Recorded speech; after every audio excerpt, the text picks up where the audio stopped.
Mike, once again, the Philadelphia Eagles, I won't say they surprise me anymore because I'm more prepared. You're immune. I'm more prepared for the surprise that's going to come. But they throw you curveballs. Okay, they love to do this. The first round pick of an offensive lineman, Danny Watkins from Baylor. I'm not tremendously upset about it. I think he's going to be 27 during the year, and usually they dump players at age 30, 32. So it's a little That's bit. That's a good point. It's interesting with the pick, especially when what upset me more was that he left a Cameron Jordan defensive end they could really use. He could play inside and out with his size, and he's on the table. It felt like they reached a little bit where they took Watkins, and it felt like they reached for most of the rounds of the draft. The second round with.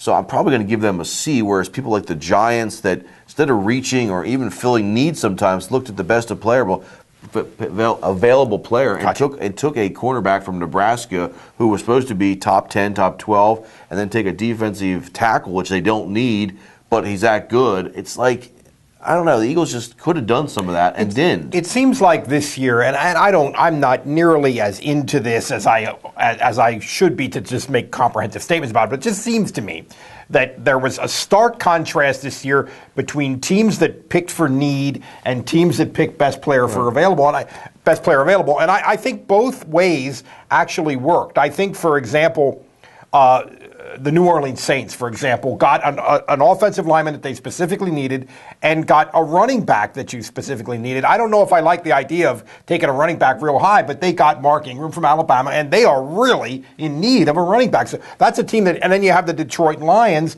who kind of did, maybe they're stockpiling defensive linemen, but as we've said before, how are you going to block them? I mean, they might be becoming a real physical force because of that. Yeah, they surprised people. They took Nick Fairley, but if you think about it, they now put Fairley right next to Ndamukong Suh. They got two big guys up the middle. They got that burst they're going to have, and if you try double teaming them in the middle, you got Brandon Bott, what's his name, Vanderbosch, the defensive end. He's coming. So it's going to be hard to block these guys. So they might be building something at long last in Detroit. They might be building something. Remember they used to take wide receivers every year? Yeah. Now you take defensive. This seems a little tackles, more solid. Building your team from the middle out. See, and there's more and more teams that are doing that. I think you're right. And you're getting that burst. I think that's true. The other thing I got to say, the Eagles took a kicker in the fourth round.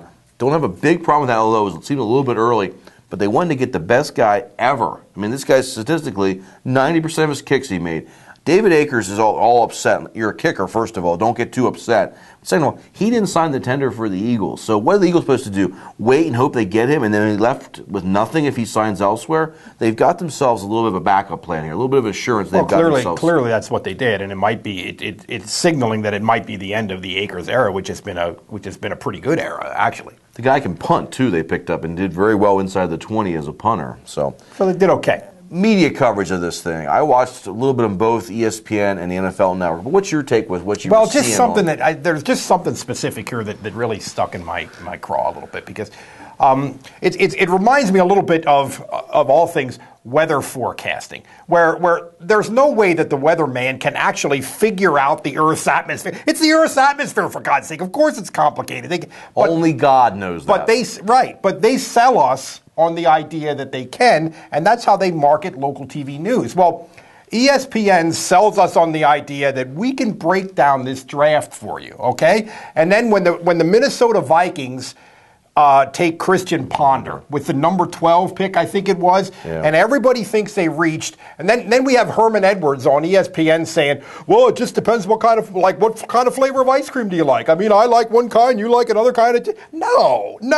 That's not analysis. That's not breaking this down. Were they right? Obviously, they like him. Were they right to like him? I heard Trent Dilfer on the radio, complete contrast to Herman Edwards. Trent Dilfer on the radio, and he was saying, really breaking it down, I don't like the way this Christian Ponder is built, the way his shoulders are. He's going to continue to have physical problems. His mechanics, the way he sees the field, he's great. He's great in a 7-on-7. He's great in shorts and T-shirt. But when you have to make decisions and fit the ball into tight spaces, I don't like Christian. I mean, that's what we want. That's analysis. This stuff of what kind of ice cream do you like, or do you want to break this down or not? Don't tell us Well, this idea that, well, this team they must have just liked that guy. That's why they picked him. They must have just liked him. What?